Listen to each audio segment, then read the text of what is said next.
Good morning. ये है Sunday का व्यू। सुबह सुबह मौसम ख़राब हो रहा था तो आप देख सकते हैं। फिर मुझे बनाना था नाश्ता। तो ये मेरा मनी प्लांट है जिसको मैं रोज़ देखती हूँ, थोड़ी इसकी ग्रोथ हो रही है तो मुझे काफ़ी अच्छा लगता है इसको देखने में। और ये थोड़ी इसकी लेंथ ये यहाँ तक पहुँची है तो धीरे धीरे शायद अगर ये ख़राब ना हो तो थोड़ा बढ़ ही जाएगा। ये सामने कुछ पत्ते तो पीले भी हो रहे हैं। तो उसके बाद ये है आर्टिफिशियल प्लांट। तो फिर मैंने नहाया, हाथ मुँह धोया। उसके बाद मुझे बनाना था नाश्ता। तो अब मैं रोटी बनाने की तैयारी कर रही हूँ। तो मुझे रोटी बनानी थी, सब्ज़ी तो मैंने बना ली थी तोरई की। तो नाश्ता बन ही जाता है 8 बजे तक, तो कर ही लेते हैं हम लोग। उसके बाद मुझे और काम भी करने थे तो मैंने जल्दी जल्दी रोटी निपटाई। तो फिर आजकल आग में भी नहीं बनाते हम रोटी, क्योंकि लकड़ियाँ गीली रहती है, रोज़ बारिश रहता है तो फिर दिक्कत हो जाती है, जलते ही नहीं है। तो इसलिए गैस में फटाफट से मैंने रोटी बनाई। उसके बाद अंदर की क्लीनिंग की। तो ये बेड पे कॉपी पड़े थे तो उसके बाद मैंने इनको समेटा। फिर मुझे और रूमों की भी क्लीनिंग करनी थी। फिर साफ़ सफाई करने के बाद रूम तो अभी थोड़ा ठीक लग रहा है, फिर थोड़ी देर में और फिर से ख़राब हो ही जाएगा। बच्चे कर ही देते हैं। फिर मैंने सुबह कपड़े धोए थे तो मशीन ऐसी छोड़ दी थी, अभी इसको मैं बंद कर रही हूँ। तो ये मशीन मैंने यहाँ पे रखी हुई है। ये दूसरा रूम साफ़ कर दिया। फिर उसके बाद आज संडे था तो मैंने अपनी अलमारी के कपड़े भी ठीक करे, वरना जब भी पहनो एक कपड़ा निकालो दूसरा ठूसो, ऐसा करते करते बहुत गंदा हो जाता था। तो मैंने सारे कपड़े थोड़ा फ़ोल्ड करके रख दिए। फिर उसके बाद बाथरूम भी साफ़ करना था, बाथरूम की भी थोड़ी सफाई करी। तो करना ही पड़ता है क्योंकि वाइट टाइल है तो जल्दी गंदे हो जाते हैं, तो सफाई तो होनी चाहिए किचन और बाथरूम की। तो फिर मैंने वाइप चलाया, तो ब्रश से भी थोड़ा साफ़ किया था इससे पहले। फिर मैं गई किचन में। किचन पे मैंने कद्दू ककड़िए थे तो मैंने पहले थोड़ा सिंक को साफ़ करने की सोच रही थी। उसमें पता नहीं जंग टाइप का क्या लग गया। स्टील का है ना तो कभी कभी लग ही जाता है, तो जितना हो सके साफ़ हो जाए सोच रही थी। तो मैं इसको साफ़ करने के लिए कोशिश कर ही रही थी। उसके बाद मैंने दिन का खाना भी बनाना था। दिन का खाना मैं सोच रही हूँ कद्दू और भात बनाया जाए। आजकल कद्दू लगे हैं तो कल मेरी दीदी ने भी भेजी थी तो मैं आज कद्दू ही बनाती हूँ। उसके बाद थोड़ा साफ़ करने के बाद मैंने रखे चावल। फिर कद्दू भी काट लिया था, फिर कद्दू चढ़ा लिया था। उसके बाद मैं इसको थोड़ा सा पलट रही थी।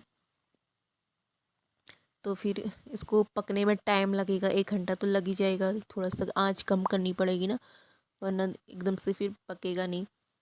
तो इसको लोहे की कढ़ाई में बनाया है तो थोड़ा टेस्ट अच्छा आएगा करके। फिर ये मैंने इसको पलट लिया, मसाले वगैरह अभी थोड़ा पक गया है। अभी अच्छे से नहीं पका है, थोड़ी इसमें अभी टाइम लगेगा, इसमें 10 मिनट और। तो 10 मिनट बाद इसको चेक करेंगे कि कितना पका है, उसके बाद हम इसके साथ खाना खाएंगे। तो मैंने सोचा जब तक ये पक जाए तो क्यों ना खीरा काट लूँ। ककड़ी आए थे कल तो मैं इसको काट रही थी सैलेड के बना के।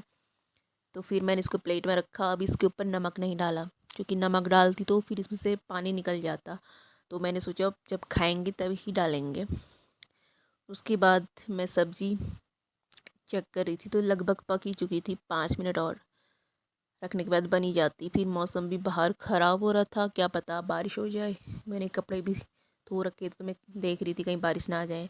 फिर खाने की तैयारी है, हम खाना खा रहे हैं। खाना खाने के बाद फिर हमने बर्तन धोने का, फिर ये बर्तन धोए मैंने। उसके बाद ये है मेरे खेत में लगी मिर्च, ये एकदम खड़ी हो रखी है। ये अलग ही प्रकार की मिर्च है, दिख रही होगी ना।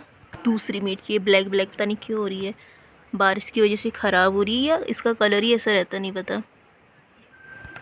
और इस वाली मिर्च का कलर तो ग्रीन है, फिर पता नहीं क्या हो रखा है मिर्च को भी।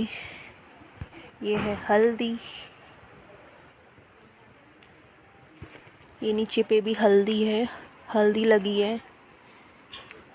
और ये भिंडी भी लगी है, भिंडी सख्त हो रखी, कैसी सॉफ्ट हो रखी है वैसे तो। ये मिर्च छोटे छोटे थैले में भी लगा रखे हैं। आहा हल्दी देखो हमारी। और ये है माल्टा का पेड़। माल्टा में कितने सारे दाने लगे हुए हैं, माल्टा हमारे। ये है तिमला, इसमें पूजा के लिए रखा जाता है, इनके पत्तों को प्रसाद वगैरह रखा जाता है इसमें। कुछ ख़राब भी हो रहा है। ये है मेरा एलोवेरा, कितना ज़्यादा हो रखा है, इसको लगाते भी नहीं है, खाली ऐसे यहीं खेत में लगा है साइड पे। बहुत उपयोगी होता है, इसको लोग बीमारी में इसका जूस बना के पीते हैं, बालों पे लगाते हैं, चेहरे पे लगाते हैं। कहीं कट जाए तो वहाँ पे निशान पड़ जाए ना, इसको लगा के घाव नहीं होता है बोलते, मतलब निशान मिट जाता है बोलते हैं। जिसके पास हो ना तो वो यूज ही नहीं करते, जिनके पास नहीं हो बेचारे कहाँ कहाँ जाके एलोवेरा लेके आते हैं, और हम लोग ऐसा ही करते हैं। ये है नींबू का पेड़, चूक बोलते हैं इसको, पहाड़ी चूक। आधा तो काट दिया है, थोड़ा ही रखा है। इसमें भी मिर्च लगी है, मिर्ची तोड़नी थी घर का रूम के लिए, शाम की सब्जी के लिए मिर्च। हाँ, मेरे से बीच से ही टूट गई। ये है मेरे हैंगिंग प्लांट, तो इस बार थोड़ा सा ग्रो हो रखा है इनका, अच्छे लग रहे हैं। ये मेरे दूसरे हैंगिंग प्लांट, इस बार ग्रोथ अच्छी हो रखी है इनकी, बाकी तो मेरे सारे फूल ख़राब हो गए हैं। ये झालर टाइप का दिख रहा होगा ना, ये मैंने पिछली बार अपने हाथ से बना रखा था, चूड़ी को मैं इसको रैप करके। ये भी मैंने अपने हाथों से बनाया है, जो दिख रहे हैं ना ये, तो ये मैंने वुलन के बनाए थे। मैंने कहा खाली वेस्ट होता है इसलिए, तो ये अच्छे लग रहे हैं।